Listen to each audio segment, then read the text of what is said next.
and I'm a co-owner at Tyson Properties, and we own the branch, and we have our territory that runs all the way from the Umbilo River to the Umhlanga River. So I've been in real estate for the last 28 years, I think it is. And before that, I wanted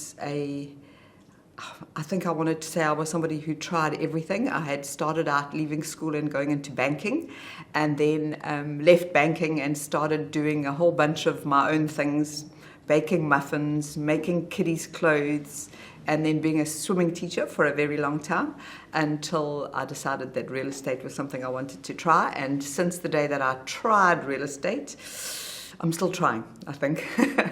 I've never given up, and I absolutely love what I do. I think I'm driven by the passion for the people. Okay, I love the fact that I get to meet different people every single day, and you never ever stop learning. And I think that even after 28 years, every single week there's something else that's new and different, and you learn new things.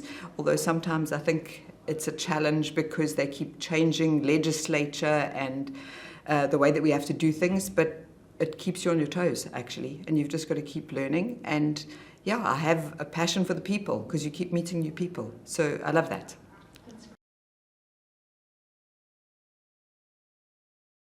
My biggest dream was to maybe make a success of real estate, okay, and never ever thinking that I would actually turn it into my own business where I got to work with both of my children. So I think I feel really fulfilled in the fact that I get to do that on a daily basis. Both my children work with me. My son owns the business with me, and my daughter does all our marketing and our social media, and so I think I'm very blessed that I get to get that every single day. And I think my dream was to always grow a team that had both young people and wise people. And so I think we've got that right, in that we've got a wonderful group of older, younger, middle-aged people, and we keep trying to change that up by annually. We kind of started a few years ago a program where we kind of started, and we called it the intern program, where we took in interns and tried to train them up in real estate and give them mentors and kind of let them grow with the business and see where that went. And it's been a really interesting journey to watch how the people that have been in the industry for a longer time have embraced the new people and taken them under their wing and helped them to grow. And it's helped our whole team actually to become better, because we've learned to understand each other and the diversity of each of us, actually. So yeah, I think I'm getting to live out my dream still, actually. I think I get to impact the business on a level of, I kind of try to play the role of mom to all, if I can say that. Like, I always try to be available to my team 24/7, and not just about real estate. Like, whatever is something that's challenging you in your day-to-day life, I try to see if I'm available to help with that, and not necessarily to say that I've got any advice for that, but sometimes all you really need is someone to just listen to you. So I think I'm a good listener. I can listen. So yeah, I think that's the thing that I hope to keep doing, actually.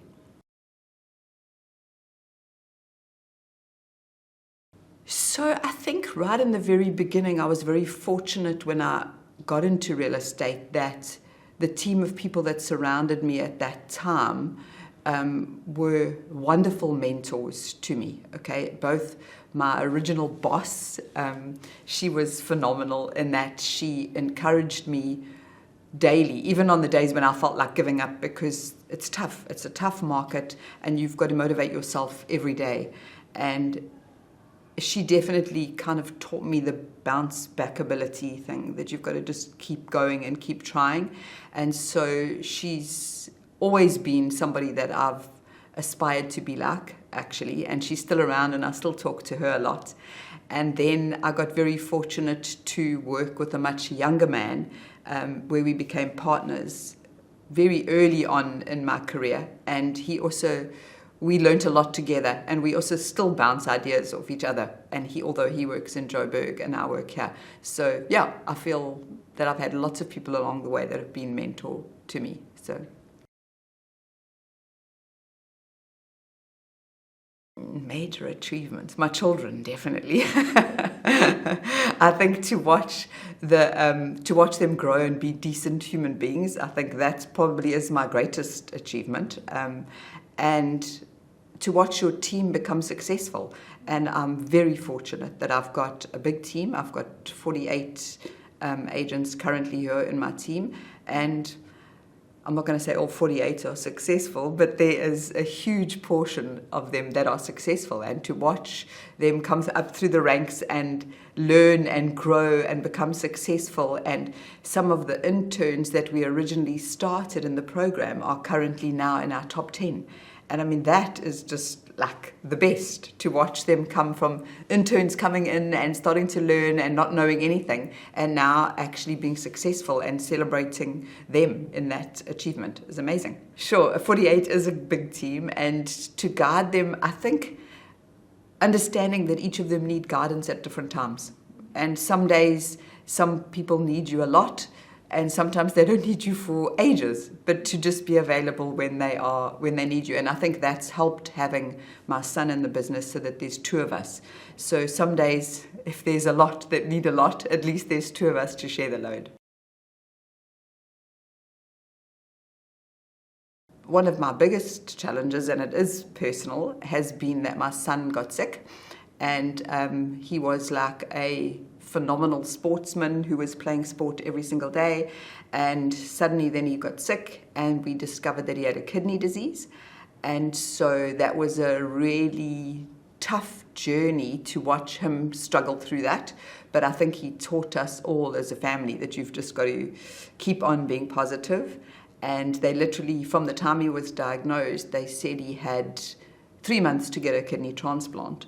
And nobody in the family matched. And so I think that was probably in some ways more of a challenge than the actual disease, was to watch the family dynamic play out, how every person tried to navigate their own feelings around not being able to help someone, you know. And so that was really tough. And then we had someone that offered to do a kidney donation, and when you watch that play out, that's something that's really phenomenal, actually. And then it turned out that they couldn't do it after we'd gone down a really long journey, so that was hard. And each time that you have the opportunity for people to volunteer to donate a kidney, which is huge, okay, and then that plays out, and then it doesn't happen, and then you start all over again. But in that meantime, you keep watching your child get sicker and sicker, you know. So I think that was really tough. And then literally out of the blue, this angel arrived, and a young girl, and she volunteered to be a donor. And from the day that she did, everything just kind of fell into place. And we've just celebrated his 4th year of having a new kidney from this angel, who's now part of our lives and who we'll always have the hugest respect for, who's literally sacrificed her kidney to make him live. So yeah, that's part of the challenges that have kind of played out in the background that I don't often share, actually. But I think watching him navigate it with such a positive attitude, there's no ways that anybody else could actually not do that. You had to just continually be this positive person.